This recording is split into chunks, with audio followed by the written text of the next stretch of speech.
या व्हिडिओमध्ये आपण पाहणार आहोत तलाठी भरती व जिल्हा परिषद मेगा भरतीसाठीचे महत्त्वाचे सामान्य विज्ञानावरचे 25 प्रश्न। याआधी आपण विज्ञानावरील 100 प्रश्न पाहिलेले आहेत। जर ते तुम्ही पाहिले नसले तर ते तुम्ही पाहून घ्या। त्याचबरोबर आपण तलाठी भरतीसाठी जी प्रश्नपत्रिकेची सराव प्रश्नपत्रिकेची सीरीज चालू केलेली आहे तेही तुम्ही पहा, त्यामुळे तुम्हाला येणाऱ्या सर्वच एक्झामसाठी त्याचा फायदा होणार आहे। त्याचबरोबर तलाठी भरतीसाठी आपण इंग्लिश ग्रामरचे क्लास चालू केलेले आहेत, त्यामधील 2 क्लास झालेले आहेत। जर तुम्ही ते क्लास पाहिले नसतील तर आपल्या चॅनलवर त्याचे व्हिडिओ अवेलेबल आहेत, ते तुम्ही पाहून घ्या। तर आजच्या ह्या क्लासमध्ये आपण महत्त्वाचे 25 प्रश्न असे की तलाठी भरती आणि जिल्हा परिषद भरती यासाठी विचारले जाऊ शकतात ते आपण पाहणार आहोत। तर जास्त वेळ न घालवता लगेच आपण व्हिडिओ स्टार्ट करूया आणि कोणकोणते 25 प्रश्न आहेत ते आपण पाहूया। प्रश्न क्रमांक 1, भूस्थिर उपग्रह पृथ्वीपासून किती अंतरावर असतो? भूस्थिर जो उपग्रह आहे तो पृथ्वीपासून किती अंतरावर असतो? तर 36,000 किलोमीटर एवढ्या अंतरावर असतो। यानंतर प्रश्न क्रमांक 2, ओझोनचा थर पृथ्वीच्या पृष्ठभागापासून किती उंचीवर आहे? ओझोन जो वायू आहे जे सूर्याच्या अतिनील किरणांपासून पृथ्वीचे रक्षण करतो तो पृष्ठभागापासून पृथ्वीच्या किती उंचीवर आहे? तर 16 ते 23 किलोमीटर एवढ्या अंतरावर ओझोनचा थर आढळतो। प्रश्न क्रमांक 3, प्राचीन वस्तूंचा कालावधी कोणत्या पद्धतीने ओळखला जातो? ज्या उत्खननामध्ये प्राचीन वस्तू सापडतात त्यांचा कालावधी म्हणजे त्या कोणत्या काळातील आहेत, त्यांचं वय किती आहे, ते कशा पद्धतीने ओळखलं जातं? तर कार्बन डेटिंग या पद्धतीने ओळखलं जातं आणि कार्बन डेटिंगमध्ये कार्बन 14 हा घटक वापरला जातो, त्याद्वारे त्या वस्तूचं वय निश्चित केलं जातं। प्रश्न क्रमांक 4, सूर्याच्या अतिनील किरण कोणत्या वायूमुळे शोषले जातात? ओझोन आणि ऑर्गॉन जो वायू आहे त्यामुळे सूर्याचे जे अतिनील किरण म्हणजे अल्ट्राव्हायोलेट रेज जे आहेत ते रोखले जातात, शोषले जातात आणि पृथ्वीचं त्यापासून बचाव केला जातो।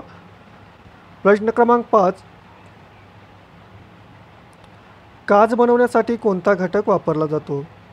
तर याचं उत्तर आहे वाळू म्हणजे सिलिका ही काच बनवण्यासाठी वापरलं जातं। प्रश्न क्रमांक 6, निळी काच तयार करण्यासाठी काय वापरतात? तर निळी काच तयार करण्यासाठी कोबाल्ट ऑक्साईडचा वापर केला जातो, त्यामुळे काचेला निळा कलर येतो। प्रश्न क्रमांक 7, कोणत्या हवेत पोलादाची झीज 4 पटीने जास्त होते?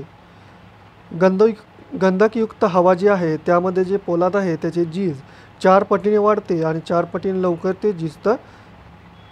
प्रश्न क्रमांक 8, समुद्राच्या पाण्यात किती टक्के मीठ असते? समुद्राच्या पाण्यामध्ये एकूण 2 ते 3% मीठ आढळतं। प्रश्न क्रमांक 9, कोणत्या वायूचे हवेतील प्रमाण सर्वात जास्त आहे? हवेमध्ये सर्वात जास्त नायट्रोजन या वायूचे प्रमाण आहे। प्रश्न क्रमांक 10, भोपाळ वायुगळती कधी झाली? भोपाळमध्ये जी वायुगळती झाली होती ती 3 डिसेंबर 1984 या साली झाली होती। यानंतर प्रश्न क्रमांक 11, वातावरणातील सर्वात हलका वायू कोणता? वातावरणातील सर्वात हलका वायू हा हायड्रोजन आहे। प्रश्न क्रमांक 12, ज्वालामुखीचा उद्रेकावेळी कोणता वायू बाहेर टाकला जातो? ज्यावेळेस ज्वालामुखीचा उद्रेक होतो त्यामधून धूळ आणि वायू बाहेर टाकला जातो, त्यावेळेस प्रामुख्याने कार्बन डायऑक्साईड हा वायू जास्त प्रमाणामध्ये बाहेर टाकला जातो। प्रश्न क्रमांक 13, हवेमध्ये ऑक्सिजनचे प्रमाण किती आहे? एकूण हवेमध्ये ऑक्सिजनचे प्रमाण 21% आहे आणि सर्वात जास्त आपण पाहिलं नायट्रोजनचे प्रमाण जास्त आहे, त्यामधील पूर्ण हवेमध्ये 21% हे ऑक्सिजनचे प्रमाण आहे। प्रश्न क्रमांक 14, बायोगॅसमध्ये कोणता वायू आढळतो? बायोगॅसमध्ये मिथेन हा वायू आढळतो।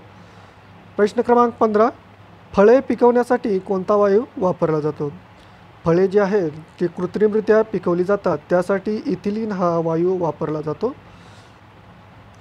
प्रश्न क्रमांक 16, पहिली पर्यावरण विषयक जागतिक परिषद कधी भरली होती?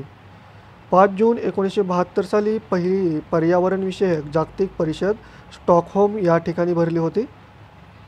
प्रश्न क्रमांक 17, पोलिओ रोगामुळे शरीराच्या कोणत्या भागावर इजा होते? मज्जासंस्था म्हणजेच नर्वस सिस्टीमवर पोलिओ या रोगामुळे इजा होते। प्रश्न क्रमांक 18, कोणत्या रोगामुळे रक्तातील तांबड्या पेशींचा नाश होतो? मलेरिया या आजारामध्ये रक्तातील ज्या तांबड्या पेशी आहेत म्हणजे लाल ब्लड सेल ज्या आहेत त्यांचा नाश होतो। प्रश्न क्रमांक 19. इंडियन नर्सिंग कौन्सिलची स्थापना केव्हा झाली? इसवी सन 1947मध्ये इंडियन नर्सिंग कौन्सिलची स्थापना झालेली आहे. प्रश्न क्रमांक 20. दूरध्वनीचा शोध कोणी लावला? दूरध्वनीचा शोध कोणी लावलेला आहे? तर ग्राहम बेल यांनी दूरध्वनीचा शोध लावला. प्रश्न क्रमांक 21. सापेक्षता सिद्धांत कोणी मांडला? अल्बर्ट आइन्स्टाईन यांनी सापेक्षता सिद्धांत हा मांडलेला आहे. प्रश्न क्रमांक 22. डॉक्टर जगदीशचंद्र बोस यांनी कोणत्या उपकरणाचा शोध लावला? क्रेस्कोग्राफ या उपकरणाचा शोध डॉक्टर जगदीशचंद्र बोस यांनी लावलेला आहे. प्रश्न क्रमांक 23. जगातील पहिला अवकाशयात्री कोण?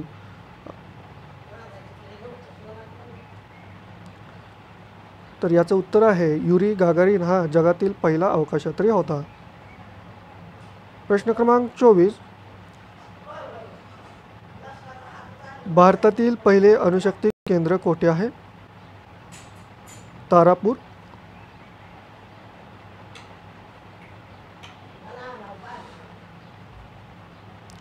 प्रश्न क्रमांक 25. राष्ट्रीय विज्ञान दिन कधी साजरा केला जातो? 28 फेब्रुवारी रोजी राष्ट्रीय विज्ञान दिन साजरा केला जातो.